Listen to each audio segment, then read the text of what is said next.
can be aussi seul que one. Ah, c'est toi, l'âne? Shrek, Fiona, on dirait deux tourtereaux dans une salade de noces. Fais-moi un câlin, Shrek, ma grosse bête d'amour. Calendrier de l'Avent, jour 3, et on a toujours 2 jours de retard, puisqu'en réalité, mon ordinateur me fait des caprices et ça me prend plus de temps au montage que ce que je pensais. Voilà, excuse passée, je vais essayer de le rattraper le plus rapidement possible. Il y aura 25 vidéos, vous inquiétez pas. On va parler cette fois-ci d'un de mes films d'animation préférés, il s'agit de Shrek 2. Et ça nous permet de changer de studio, puisque Shrek 2, c'est un film fait par DreamWorks, qui sont les concurrents directs de Disney, en tout cas, qui a été fondé par des anciens de chez Disney, et qui faisaient beaucoup de 2D à l'époque, et puis ils se sont lancés sur le premier Shrek en 2001. Ça a été un super succès, c'est un film qui prend le contre-pied total de Disney, qui va également dans les contes de fées, mais qui va les parodier.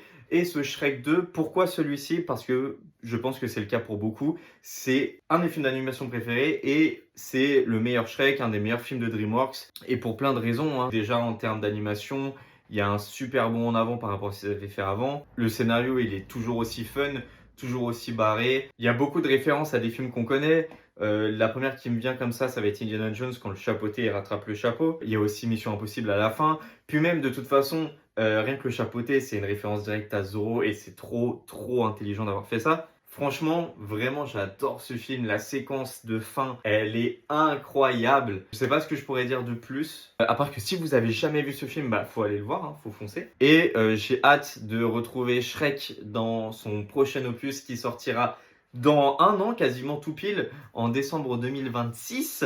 Donc voilà, dites-moi ce que vous pensez de ce film-là. Si cette vidéo t'a plu, je t'encourage à t'abonner, liker et partager la vidéo à d'autres gens que ça pourrait intéresser. Et évidemment, me proposer le prochain film que l'on traitera dans ce calendrier de l'Avent.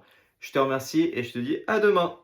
Faut vraiment que je note quand je regarde un film parce que il y a plein de détails qui me reviennent après coup sur Shrek 2, mais toutes les références au début sur Le Seigneur des Anneaux, sur Spider-Man, toutes les allusions à King Kong à la fin, à Frankenstein. Il y a La Belle et la Bête aussi, à la toute fin, là, quand il se retransforme, etc. Un point très important, c'est que le film, c'est un exemple de l'acceptation de soi et de accepter qui on est malgré ses différences, malgré ses défauts. Et encore plus d'ailleurs dans un couple avec Shrek et Fiona. Enfin, franchement, c'est trop bien, c'est trop intelligent, c'est super bien fait.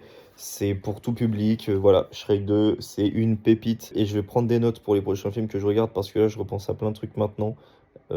J'avais la flemme de refaire la vidéo.